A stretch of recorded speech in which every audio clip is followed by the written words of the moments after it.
Bueno muchachos, bienvenidos a esta nueva videoclase del curso de C#, donde vamos a empezar ya a ver el paradigma de la programación orientada a objetos. Así que comencemos. Primero que todo, ¿qué es un paradigma de programación? Un paradigma de programación es un modelo o estilo para programar. A lo largo de este curso hemos utilizado un paradigma llamado secuencial, es decir, que las instrucciones las realizábamos una debajo de otra y el programa las ejecutaba tal cual como las colocamos, en ese orden, exceptuando las estructuras de control de flujo que veíamos en videoclases anteriores. Pero los ejemplos los realizábamos de esa forma, con ese paradigma llamado secuencial.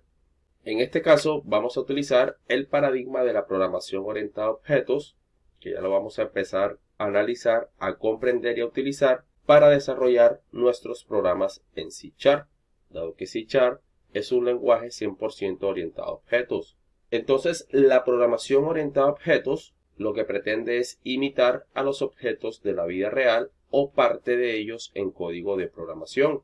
Es decir, que este modelo trata desde la programación simular el mundo como lo conocemos mediante los objetos de la vida cotidiana. Por ejemplo, un aire acondicionado es un objeto que cuenta con características o también llamados atributos en programación orientada a objetos y las acciones que son las funcionalidades que permite o que ofrece este objeto o también llamados métodos. También tenemos objetos abstractos, es decir, que no tienen cuerpo físico, pero que también cuentan con características y acciones, atributos o métodos. Y podemos definir un objeto abstracto, por ejemplo, una cuenta bancaria, que también cuenta con características y acciones. Ahora bien, definamos qué es una clase.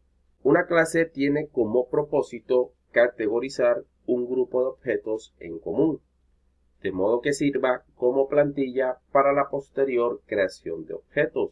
Es decir, una clase es como una especie de plantilla o de molde para crear objetos posteriormente, donde vamos a definir las características y las acciones en común que tiene un grupo de objetos.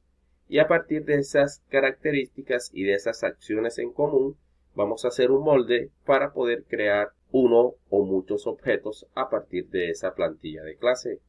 Pasemos ahora a los atributos o características de una clase. Los atributos hacen referencia a las características de nuestra clase.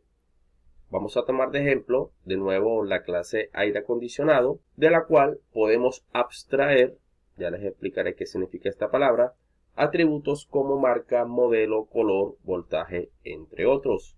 Esos serían los atributos que tienen en común todos los aires acondicionados, dado que todos los aires acondicionados pues tienen una marca, tienen un modelo, un color, un voltaje, entre otros. Todos esos atributos o características los podemos obtener o los podemos abstraer por medio de un concepto de la programación orientada a objetos que se llama abstracción. Y la abstracción consiste en colocar los atributos que sean necesarios en nuestra clase teniendo en cuenta las necesidades del sistema. Es decir, van a existir ocasiones en donde nosotros vamos a tener una clase y esa clase solamente va a tener los atributos que sean necesarios o que se adapten a las necesidades de nuestro sistema. O puede haber otro proyecto u otro sistema que tenga, por ejemplo, la misma clase, el mismo nombre de la clase, pero que tenga esos mismos atributos con otros agregados. Entonces, dependiendo de las necesidades del sistema, así también se van a colocar los atributos. Pasemos ahora a las acciones o métodos de una clase. Los métodos hacen referencia a las acciones que puede realizar un objeto. Vamos a tomar de nuevo como referencia la clase aire acondicionado para seguir en la misma línea del ejemplo. Y teniendo en cuenta en este caso la clase aire acondicionado, nos podemos realizar algunas preguntas como ¿qué acciones puede hacer un aire acondicionado? Aunque en el desarrollo de un proyecto las acciones de un objeto se rigen por los requerimientos funcionales que se obtuvieron antes del diseño del mismo. Es decir, como les comentaba anteriormente, dependiendo de los requerimientos del sistema, así también se van a desarrollar los métodos o las acciones que va a llevar una clase. Entonces eso también va dependiendo de las necesidades del sistema. Pero lo que tenemos que llevarnos hoy es que los métodos hacen referencia a las acciones o a las funcionalidades que puede realizar un objeto. Entonces eso es un método de una clase. Aquí podemos ver el ejemplo de una clase en un diagrama de clases UML. UML, para resumirles, es un estándar de modelado que nos permite la representación visual de los estados y procesos de un sistema. Entonces, en este caso, estamos representando una clase en un diagrama de clases UML. En este caso, el diagrama de clases UML se compone de tres partes. La primera parte de este rectángulo se encuentra el nombre de la plantilla de clase. En este caso se llama aire acondicionado, que es el nombre de la clase, la cual se tiene que colocar de esta forma. Comienza con la primera letra en minúscula. Si el nombre de la clase se compone de dos o más palabras, la primera letra de cada palabra debe empezar en mayúscula. Esto para diferenciar una palabra de otra. Y al igual que en los nombres de las variables, no se pueden colocar espacios ni caracteres especiales. En la segunda parte vamos a colocar uno a uno los atributos o las características que tiene la clase. En este caso tomamos la clase aire acondicionado y estos son los atributos que tiene dicha clase. Colocamos los atributos y cada uno pues debe especificar el tipo de dato que va a almacenar cada atributo, dado que podemos definir a un atributo ya en código de programación como una variable que está dentro de una clase. Entonces, cada variable o cada atributo de esta clase debe tener especificado qué tipo de dato va a almacenar. Entonces, eso lo hacemos de esta forma. Colocamos el nombre del atributo, dos puntos y colocamos el tipo de dato. Luego, en la tercera parte, con el tercer recuadro de este diagrama de clases UML, colocamos los métodos o las funciones de esta clase. Entonces, en este caso, pues tenemos tres métodos o tres acciones que realiza esta clase, la cual es subir temperatura, dar temperatura actual y bajar temperatura. Fíjense que, al igual que en los atributos, en los métodos o en las funciones, también debemos de especificar qué tipo de método es el que tiene la clase. Por ejemplo, si es un método que no va a devolver ningún dato, pues tiene que ser de tipo de dato void. Y en el caso de que vaya a devolver algún tipo de dato, pues se especifica el tipo de dato tal cual como lo vemos acá. Nombre de la función o del método, dos puntos, y el tipo de dato que devuelve la función o método.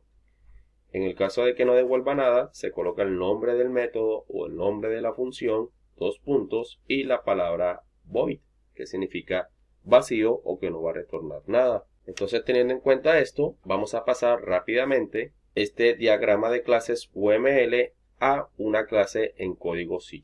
Así que veamos en Visual Studio cómo crearla. Bueno, ya dentro de Visual Studio, para crear una clase o agregarle al proyecto es muy sencillo.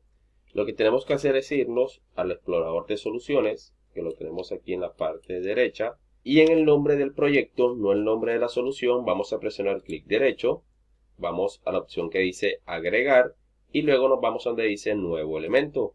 Al presionar el nuevo elemento se nos va a desplegar esta ventana y vamos a coger la opción que dice clase. Presionamos un solo clic y aquí donde dice nombre le colocamos el nombre a la clase. En este caso le voy a colocar el mismo que tiene el diagrama, aire acondicionado. Esta va a ser nuestra plantilla de clases para posteriormente crear nuestros objetos de tipo aire acondicionado. Entonces, ya colocado el nombre, presionamos en agregar y automáticamente Visual Studio nos crea la estructura de la clase. Entonces, aquí ya tenemos la clase, tiene sus respectivas llaves de apertura y de cierre. Y dentro de estas llaves de apertura y de cierre vamos a colocar los atributos y los métodos que veíamos en el diagrama. Entonces, para crear un atributo aquí en código C# es muy sencillo. Lo que tenemos que hacer primero es colocar los atributos. En este caso voy a colocar aquí un comentario que diga atributos y debajo del comentario vamos a colocar uno a uno. Entonces, el primer atributo que veíamos en la presentación era el atributo marca, el cual era de tipo de dato string. Entonces vamos a representarlo aquí en código C#.